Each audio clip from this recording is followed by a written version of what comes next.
Billahi minash shaitanir rajim. Bismillahir rahmanir rahim. Assalamu alaikum everyone.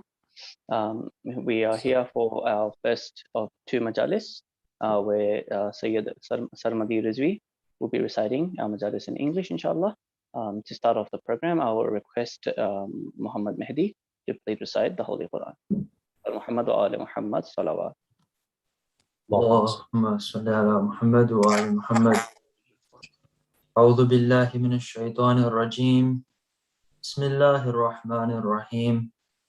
والليل إذا يغشى والنهار إذا تجلى وما خلق الذكر والأنثى إن سعيكم لشتى فأما من أعطى واتقى وصدق بالحسنى فسنيسره لليسرى وأما من بخل واستغنى وكذب بالحسنى فسنيسره للعسرى وما يغني عنه ماله إذا تردى إن علينا للهدى وإن لنا للآخرة والأولى فأنذرتكم نارا تلظى لا يصلاها إلا الأشقى الذي كذب وتولى وسيجنبها الأتقى الذي يؤتي ماله يتزكى وما لأحد عنده من نعمة تجزى إلا ابتغاء وجه ربه الأعلى ولسوف يرضى صدق الله العلي العظيم. Allahumma salli ala Muhammad wa ali Muhammad. Jazakallah, Brother Muhammad. Now we are going to have a salam recited by myself, Muhammad S. Muhammad wa ali Muhammad salawat. اللهم صل على محمد. کیا رہا خیموں میں شہ کے ایک اداسی رہ گئی. کیا رہا خیموں میں شہ کے ایک اداسی رہ گئی. کیا رہا خیموں میں شہ کے ایک اداسی رہ گئی. کیا رہا خیموں میں شہ کے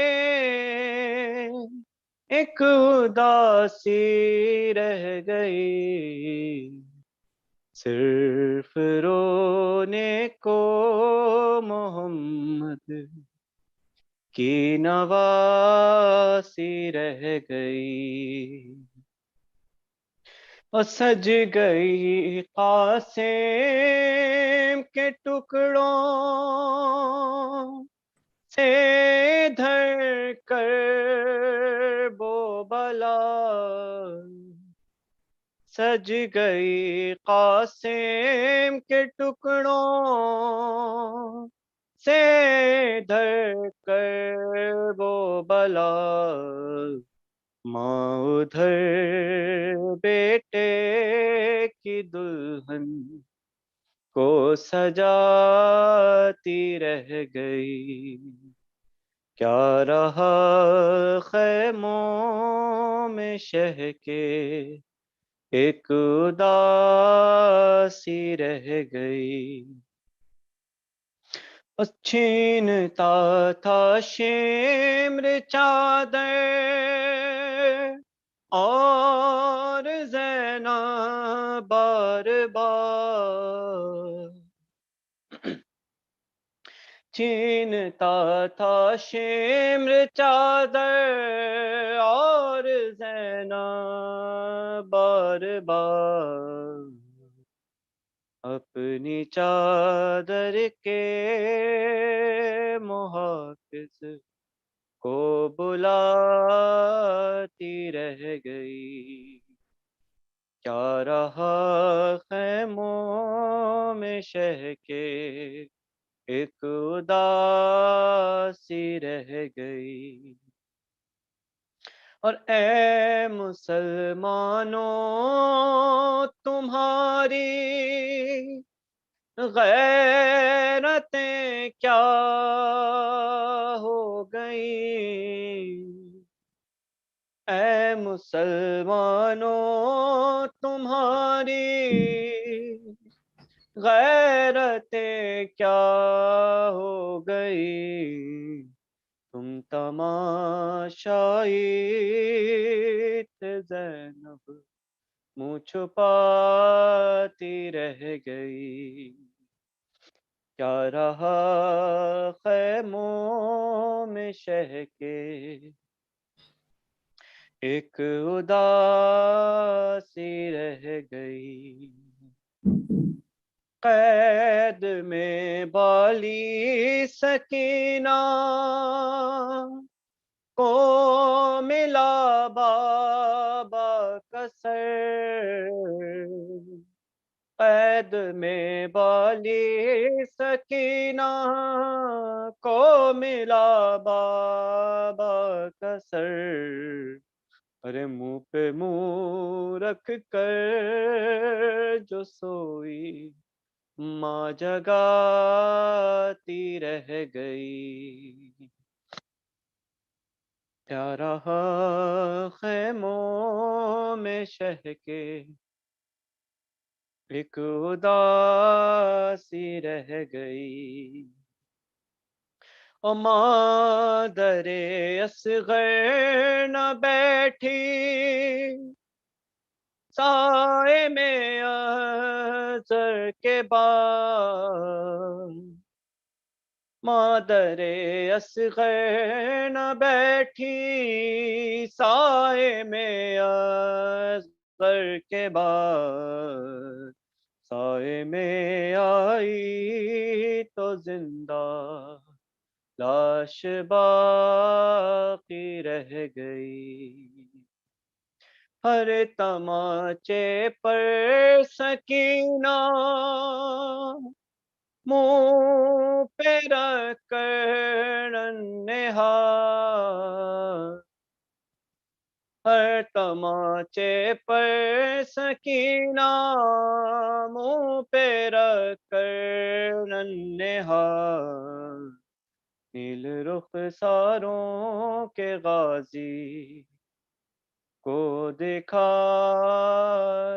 رہ گئی، کیا رہا خیموں میں شہ کے ایک اداسی رہ گئی، کیا رہا خیموں میں شہ کے ایک اداسی رہ گئی، ارے صرف رونے کو محمد کی نواسی رہ گئی، کیا رہا خیموں میں شہ کے ایک اداسی رہ گئی، پر محمد وآل محمد صلوات اللہم صلی علی محمد وآل Muhammad وعجل فرجہم. Now I would like to kindly request our respected scholar Maulana Syed Sarmadi Rizvi to please join us and please do khitab for Muhammad وآل Muhammad salawat. اللهم صل على محمد وآل محمد وعجل فرجهم.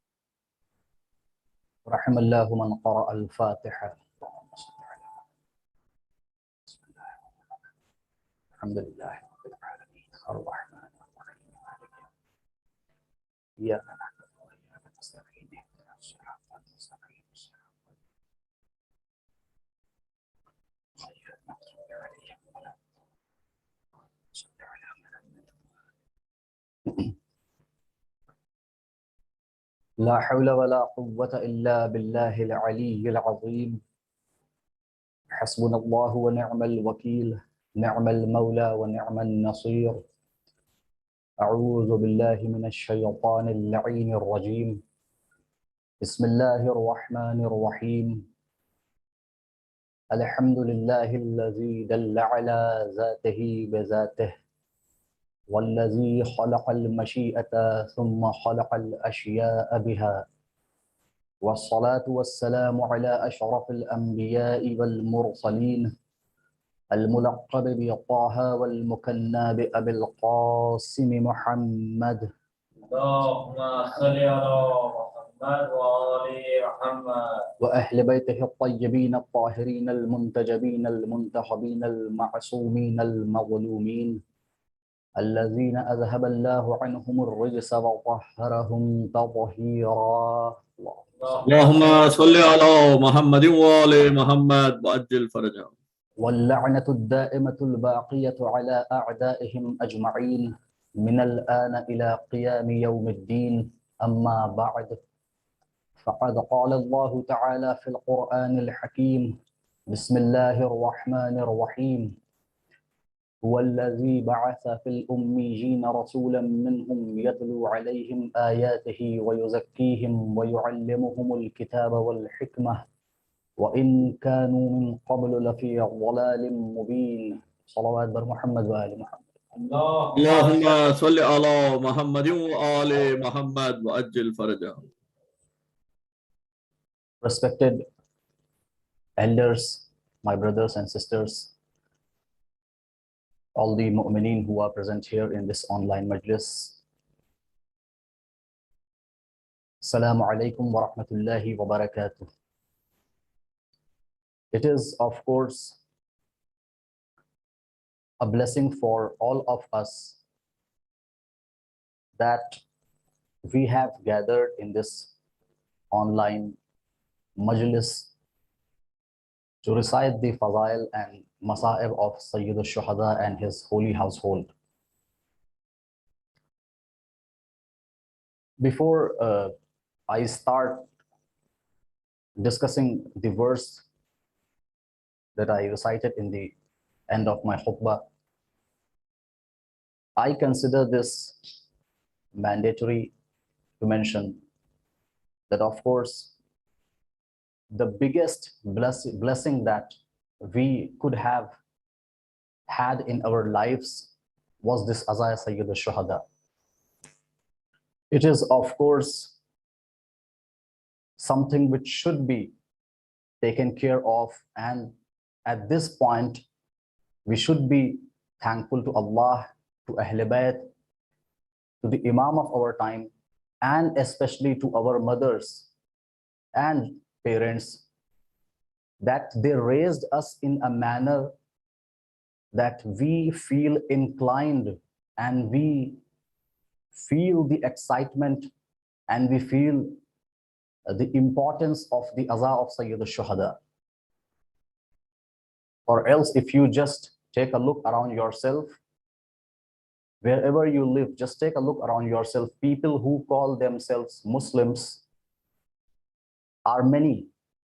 We have so many hundred thousands and more than that of people living in this world, but you will not see everyone realizing the importance of this Azaa of Sayyid al-Shuhada. So this, of course, is a blessing which should be taken into consideration, and we should realize the importance of this Azaa and should try to understand the goal of this Azaa and try our best that within these 2 months and 8 days, specifically and generally throughout the whole year, we should try to first understand the importance, the goal of this Azaa, and then we should strive our best to reach that goal. And that is getting closer and closer every day, every second to the Ahl Bayt and especially to the Imam of our time. Recite Salawat on Muhammad wa Ali Muhammad. اللهم صل على محمد وآل محمد وعجل فرجهم. The topic which has been decided for these 2 lectures is prophethood and imamat. Today, inshallah, we will be discussing prophethood in the light of this verse. And then tomorrow, inshallah, we will be discussing in the light of this very verse, the concept of imamat and its link to the prophethood. Allah is saying in the verse of Surah Jum'ah, which we recite on every Friday, and today itself is the Friday. هو الذي بعث في الأميين رسولا منهم يتلو عليهم آياته وَيُزَكِّيهِمْ وَيُعَلِّمُهُمُ الْكِتَابَ وَالْحِكْمَةَ. Allah is introducing himself by saying that he is the one who sent a prophet, a messenger among the Ummiyeen, whose responsibilities have been counted in this verse. And these are the three responsibilities that the prophet had to carry out, which was the recitation of the verses of the Quran which were revealed upon him, and purifying the souls of people, yuzakkihim wa yu'allimuhumul kitaba wal hikmah. And the prophet, what he does is, the third thing is that he teaches them the meaning of the verses revealed unto him, that is the book itself, and the hikmah, which is the hidden meaning behind the verses of the Quran. To begin with, we will deal with the issue of the prophethood itself first. And then later, tomorrow, we will deep dive into the meaning of this verse and the different meanings that confirm that whoever is going to be the caliph or whoever is going to be the representative of the prophet should have the ability to carry out these three tasks.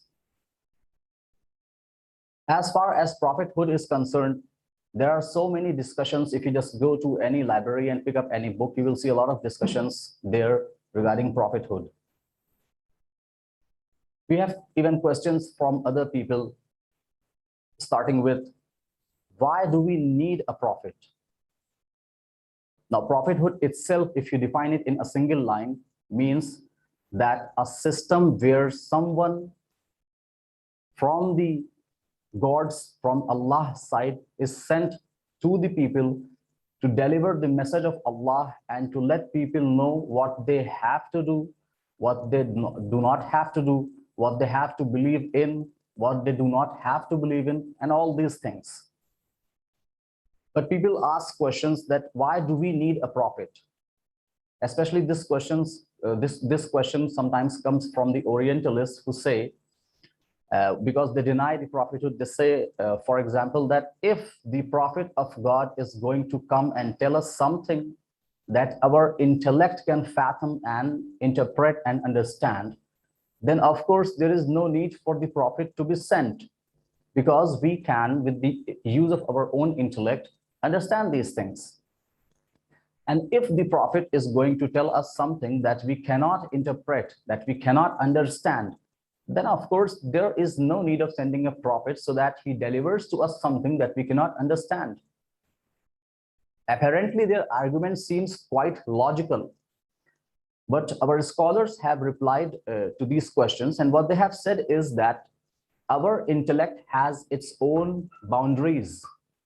Just because we have aql, just because we have intellect, does not mean we can understand and fathom everything. It has its own boundaries, and outside those boundaries, if there is something that exists conceptually, then we cannot understand those things. They give an example to clear their statement. They say that, for example, we have two eyes. The work of eyes is to see something. Of course, when you look at an object, the image is formed on the retina, and then it is an inverted image, and then our brains reverses it again, and then we see the erected image of something. Whatever you are seeing right now is because you have two eyes and you can see that those objects around you through those eyes. But what our scholars say is that if we switch off the light, or if you are at a place where there is no light, will you be able to see through your eyes objects around you? Of course not. You will say, I can see through my eyes, but I need some light. So here we come to realize that even though our eyes can help us see something, but the limitation of our eyes is that it cannot see anything in dark. We need light to see something. Now, this is not the error or the fault of the eye that it cannot see anything in the dark. Rather, it is the limitation of our eyes.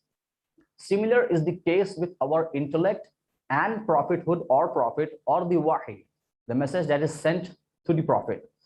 Our intellect is just like our eyes, which can, of course, understand and fathom something, but it has its own limitations, just like the eyes cannot see if it is dark. In the same manner, our intellect and our aql cannot understand anything, cannot understand something which is outside its boundaries. Now, you may ask, what are the boundaries of the aql?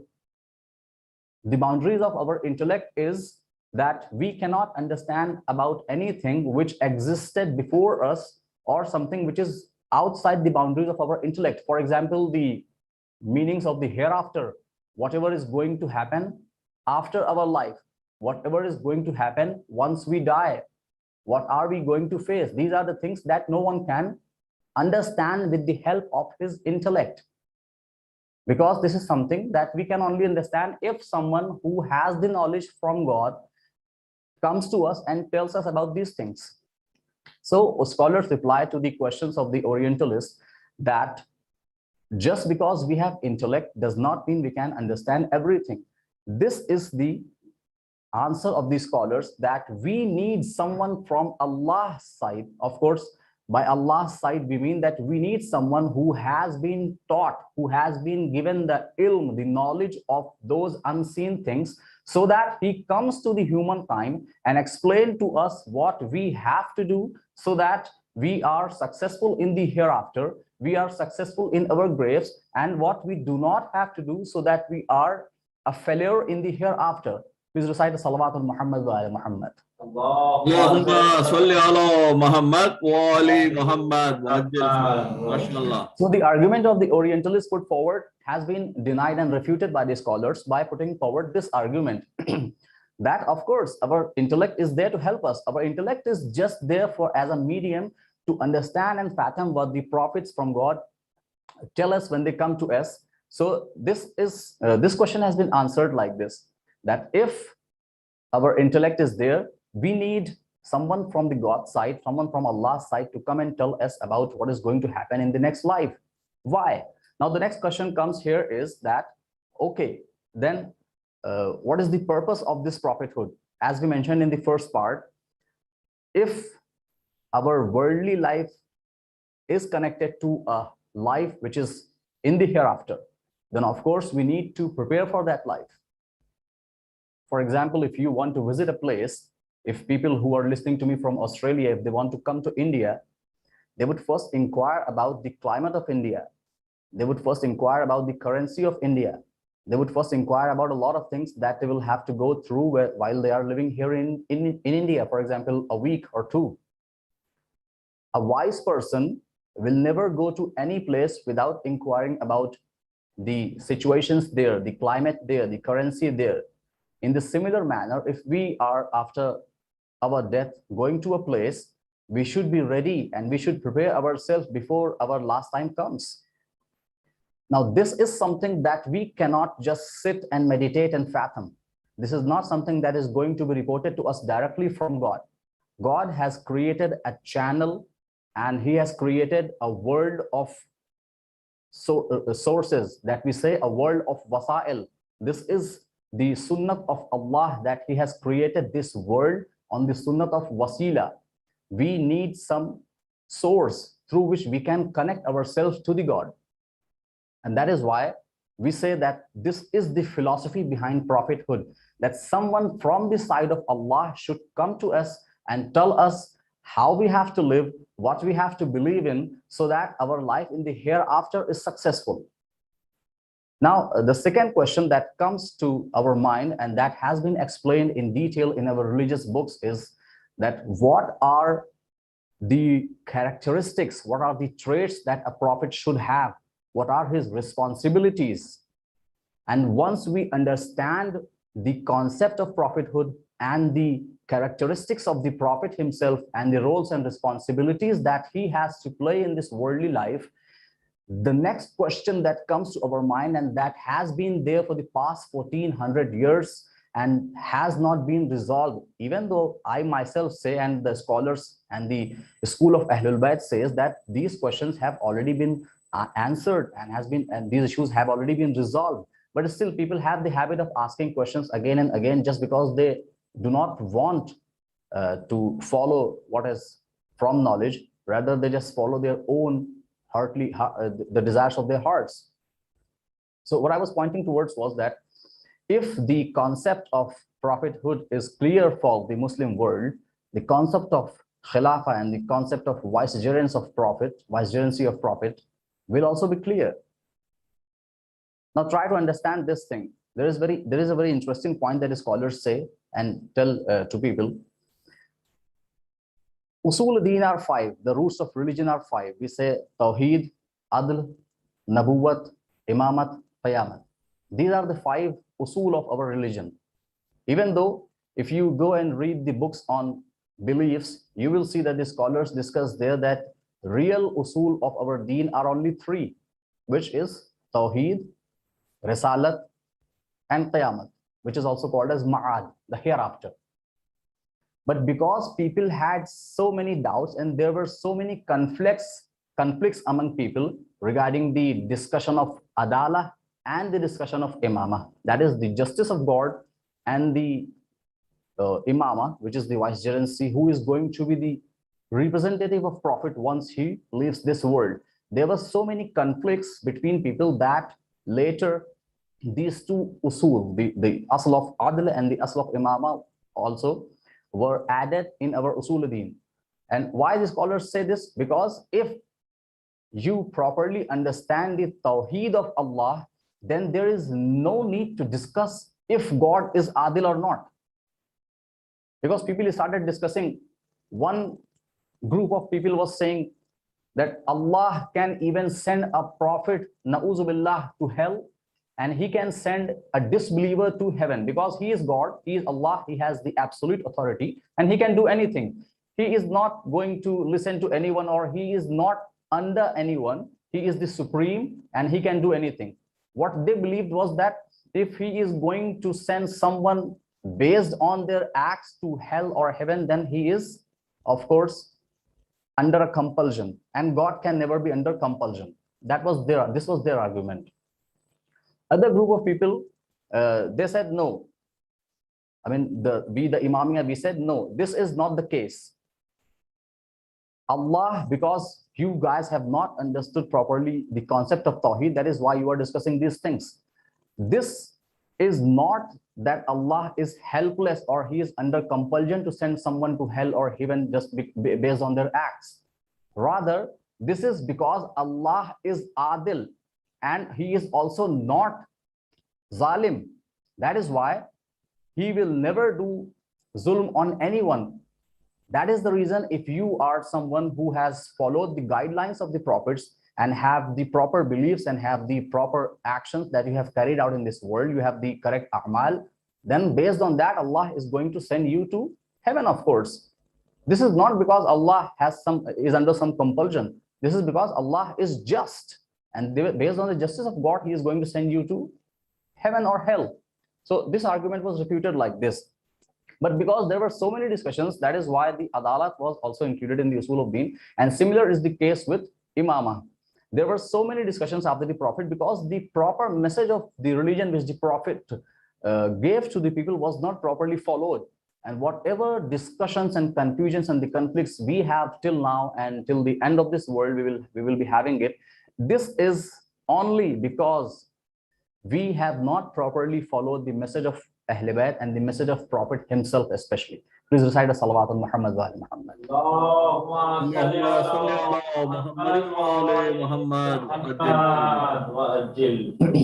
Because Prophet himself said, and this is not only from our own books, this is from the books of the other school of thought also, and especially this hadith of Thaqalain is there in all the books.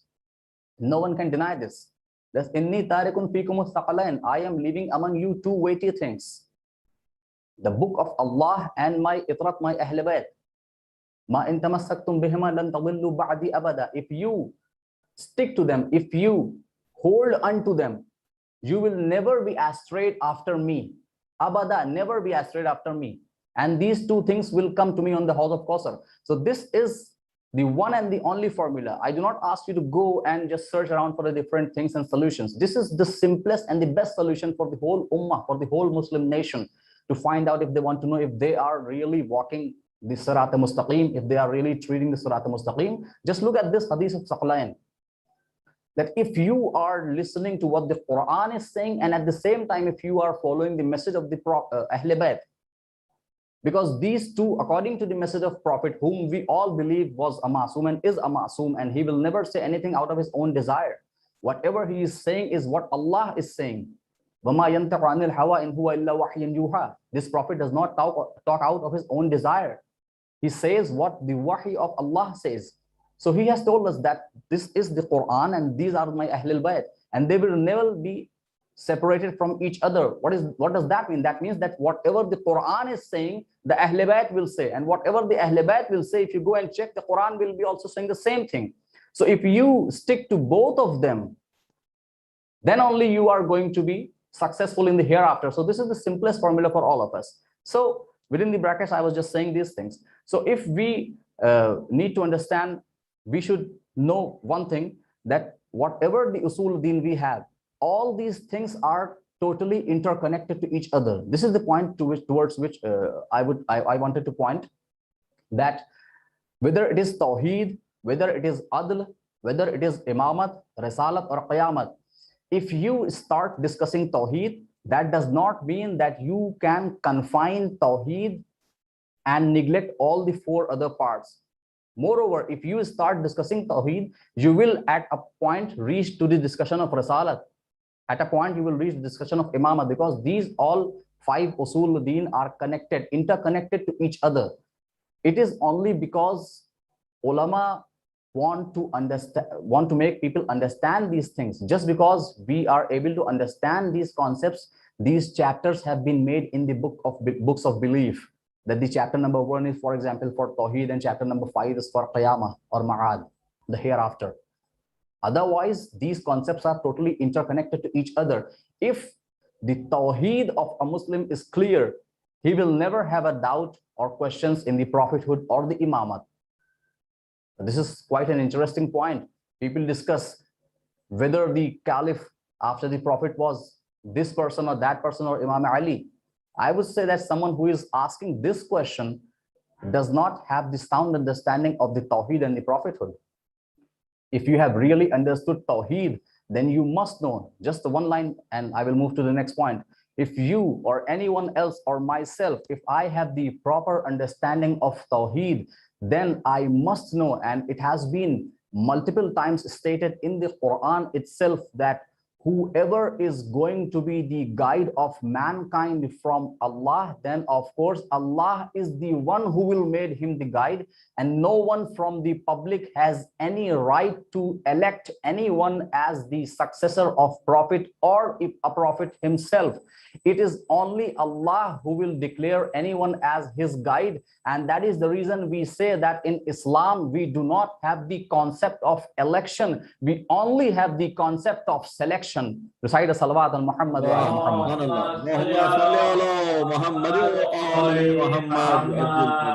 So these are the points which need to be understood by the Muslim Ummah.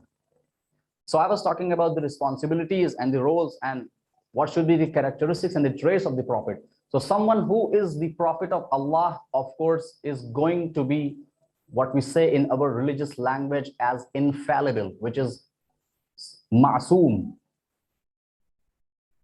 If you just go and take a look at the historical accounts of different people, you will see that even though they claimed that they are the vicegerents or the caliphs or the representative or the Khalifa of Khalifatul Muslimin, but if you just go and read the account of history and read their lives, you will see they are committing errors. Just to point out one thing from history, if you just go and read the khutbah, the sermon of the first caliph, you will see there that in his very first sermon, he is saying that, "Oh people, just like everyone else, I also have a Satan standing on my back. And if you see me going astray from the correct path, please rectify me, please correct me." I would say, by folding my both hands, that this is something really logical. If there is something in the Muslim nation in front of you who has the ability to rectify, to correct you, then why you let that person come and lead the Muslim Ummah.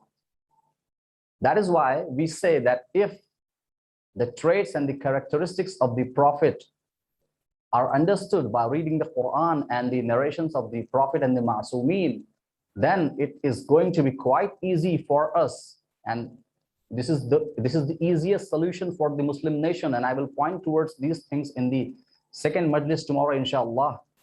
That if first the concept of prophethood and the characteristics and the traits of the prophets itself are clear for us, it will be quite clear for us and easy for us to determine and know who should have been and who really was the representative and the Janashin and the vicegerent and the Caliph of Prophet. The first thing that I said was the Prophet should be Ma'soom. Why? How do we define the infallibility? By infallibility, we mean that a person should not make any error or mistake throughout his whole life. Whether it is in saying something, whether it is in carrying out, doing something, or whether it is that someone is doing something wrong and that person who is a Ma'soom, whom we consider a Ma'soom, should correct that person. Which is, in the language of religion, we say that he should be Ma'soom in his all, in his sayings. He should not make any errors in saying anything. He should be Ma'soom in his actions, that he should not do something which is not correct. And taqreer, that means if something wrong is being performed in front of him, he should correct that person and he should stop that person from doing that thing or saying that thing. And if that Ma'soom person is not saying anything to that person who is carrying out an act, this is a proof for us in religion itself and in the discussions of the fiqh and the usul, that if a Ma'soom was present in front of a person and that person was saying something or doing something and the Ma'soom did not stop him from doing that, that means that that act itself was correct in the light of religion and in the light of Sharia. So this is the first thing that we say, that the Prophet is someone who is from Allah. The verse itself says, هُوَ الَّذِي بَعَثَ فِي الْأُمِّيِّينَ. He is Allah who has sent, and you send someone who is from you. You cannot send someone who is somewhere else. So of course, these prophets have been sent to us from Allah's side.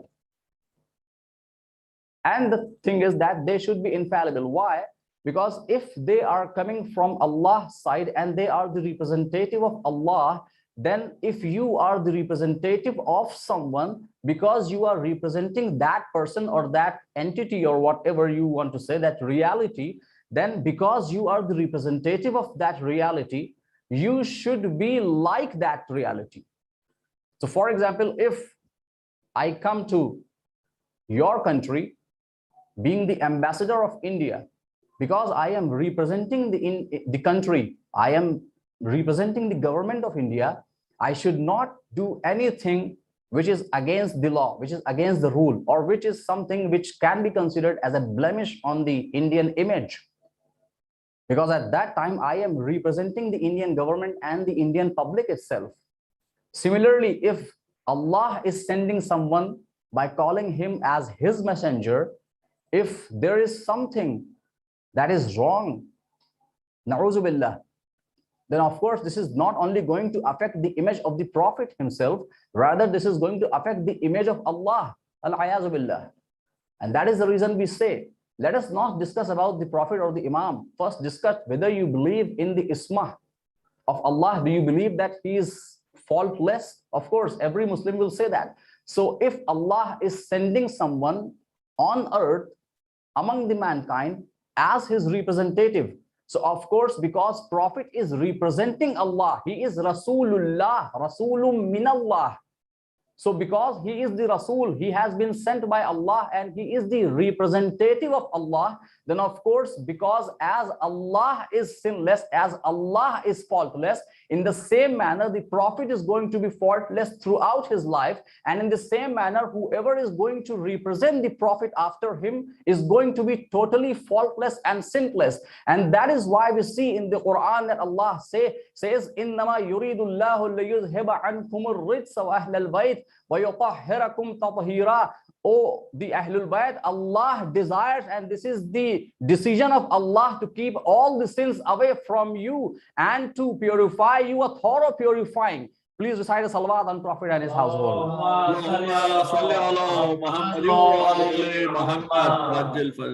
And that is the reason we see in Quran. This is also there are so many verses and proofs for the infallibility of the Prophet and his household that we see. Allah says, "Ati'u Allah wa ati'u ar-rasul wa ulil amri minkum."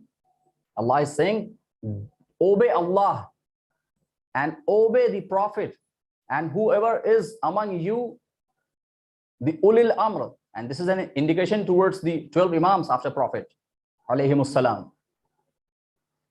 So if this is quite logical for us to understand, if Allah is asking us to obey someone without putting any condition that you have to obey him only in the namaz and the psalm and in the prayers and in the fasting and hajj and all these things, but not in the worldly affairs, then we could have said that the Prophet, like the other people from other school of thoughts believe, that Prophet was ma'soom. Of course, he was infallible, but only in delivering the message of God and not in his daily life, not in his worldly affairs.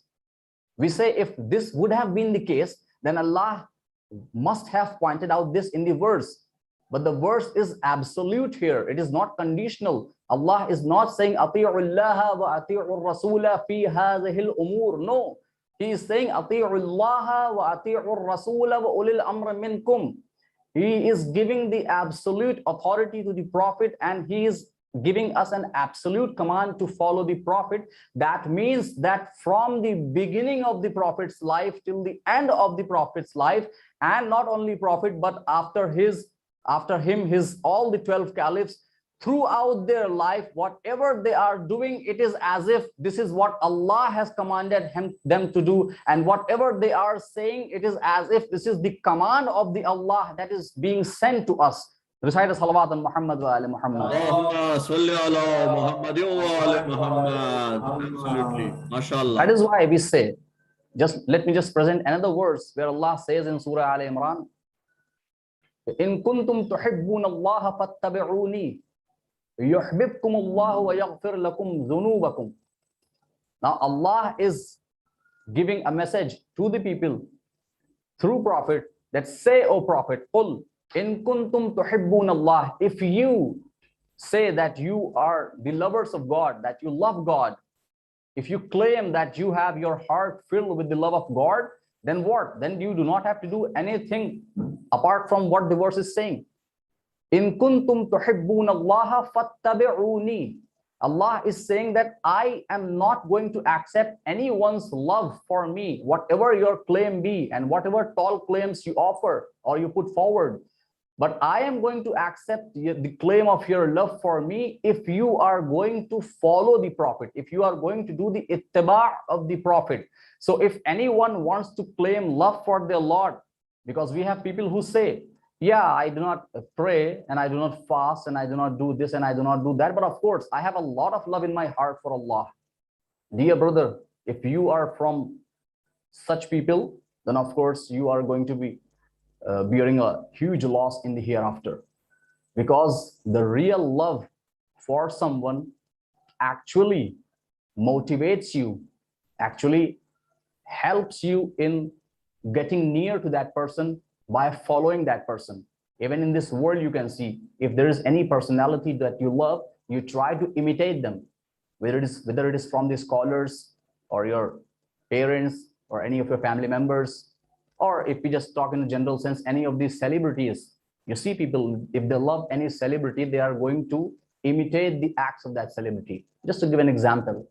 Therefore, if you claim that you love Allah, then of course, Allah is not an entity that can come to you and you can start following him. That is the very philosophy why he has sent the messengers as his own proof, and they are the wajhullah on this earth. So if you claim that you love Allah, then you have to follow the Prophet. And here too we see that there is no condition that follow the Prophet regarding this and not regarding that. We simply see that fattabi'uni, that means follow me in every aspect of your life.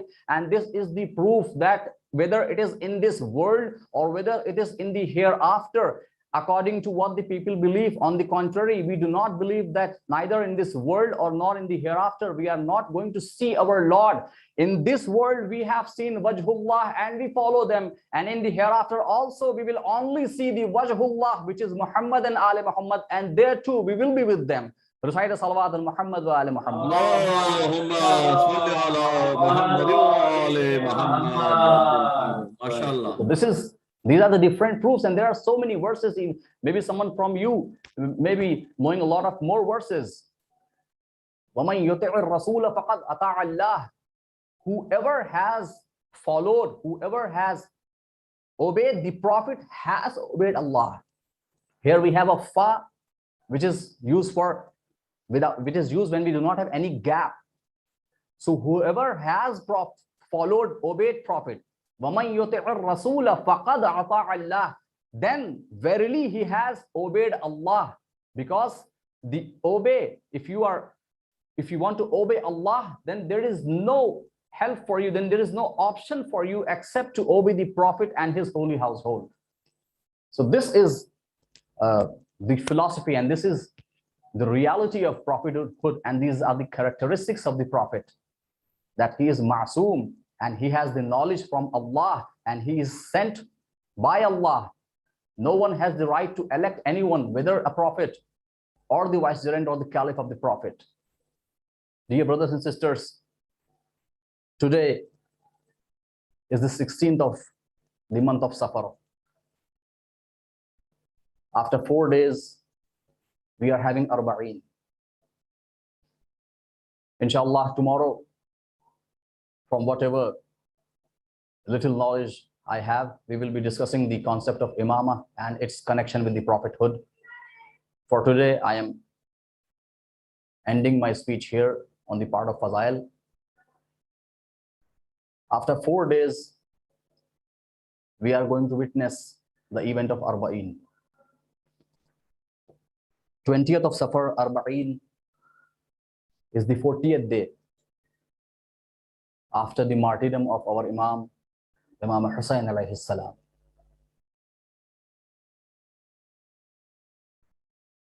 On this day, we will be commemorating the martyrdom of Imam Hussain and his holy household, his 72 companions. But before that, for today, I would like to mention few events from the Sham. I was told that I can recite the Masaib in Urdu or English, whatever I choose. Let me start the Masaib in the Urdu language. But please, before that, recite a salawat. Allahumma salli ala Muhammad wa ali Muhammad Majil farja. अजीजों, वो फिक्रा आपको इमाम हुसैन का याद होगा कि जब खैमे में वो चौथे इमाम से रुखसत होने के लिए आए और जनाब ज़ैनब ने चौथे इमाम का बाजू हिलाकर उनको जगाया, और इमाम को जब गश से इफाका हुआ, बाप अपने बेटे से विदा होने के लिए आया है, ये सुनना था कि चौथे इमाम ने अपने असे का सहारा लेते हुए बिस्तर से उठना चाहा। एक इशारा करके आना चाह रहा हूं शाम की तरफ। इमाम हुसैन कहते हैं, बेटा क्या इरादा है? तो चौथे इमाम कहते हैं, बाबा अभी आप ही ने तो कहा ना, जब मैंने आपसे सवाल किया कि मेरा भाई अली अकबर कहाँ है तो अभी आप ही ने तो ये इख्तिसार के साथ जवाब दिया कि बेटा मैं किसका किसका नाम लूं, बस ये समझ लो कि मर्दों में अगर कोई बाकी है तो या तुम हो या मैं हूं तो बाबा ये कैसे हो सकता है कि मेरी मौजूदगी में आप जिहाद के लिए जाएं? आपको याद होगा उस वक्त इमाम हुसैन ने यही कहा था, नहीं नहीं मेरे लाल, یہ معرکہ تمہارا نہیں ہے، ارے تمہارا معرکہ تو بازار شام ہے، ارے جہاں مجھ سے بھی زیادہ سخت امتحان تمہارے ہوں گے، ارے تمہارے سامنے تمہارے حرم کو بے پردہ و بے مقنا پھرایا جائے گا۔ ہاں میرے لال، تمہارا معرکہ بازار شام ہے، تمہارا معرکہ دربار شام ہے، تمہارا معرکہ زندان شام ہے۔ یہی وجہ ہے کہ علماء بیان کرتے ہیں کہ چوتھے امام کربلا کے بعد جب کبھی بھی گریہ کرتے تھے تو 3 بار کہتے تھے الشام الشام الشام، عجب نہیں اشارہ کبھی بازار، کبھی دربار تو کبھی زندان کی طرف کرتے ہو۔ عزیزوں، میں انشاءاللہ کل اربعین کے مسائب پڑھوں گا، آج صرف مختصر سے مسائب آپ کی خدمت میں عرض کروں۔ خدا آپ کو کسی غم میں نہ رلائے سوائے غم حسین کے، بے شک یہ آنسو ہمارے آقا اور مولا کے زخموں کے لیے مرہم ہیں۔ اگرچہ یہ مجلس آن لائن ہو رہی ہو مگر اہل بیت کا حضور ہر جگہ ہے۔ یہ سوچ کر روئیے گا کہ ایک دکھیاری ماں اپنے لال کے زخموں کے مرہم کے لیے آپ کے آنسوؤں کو لینے اپنے رومال میں آئی ہے۔ عزیزوں، وہ وقت بھی شام میں آیا کہ جناب امام سجاد علیہ السلام نے اور جناب زینب کے بہترین اقدامات نے یزید کو اس بات پر مجبور کر دیا کہ اب وہ سب کو رہا کرے۔ امام نے اپنی شرطیں رکھی کہ تم نے ہمارے جن لوگوں کو شہید کیا، ہم ان سے ان سب کا تم سے سروں کا مطالبہ کرتے ہیں۔ یزید راضی ہوا، یزید نے کچھ مال و اسباب بھی دینے چاہے مگر امام نے یہ کہہ کے منع کر دیا کہ تم نے جو ہمارا مال لوٹا بس ہمیں وہیں واپس کر دو۔ عزیزو، یہ سارے واقعات ہوتے رہے۔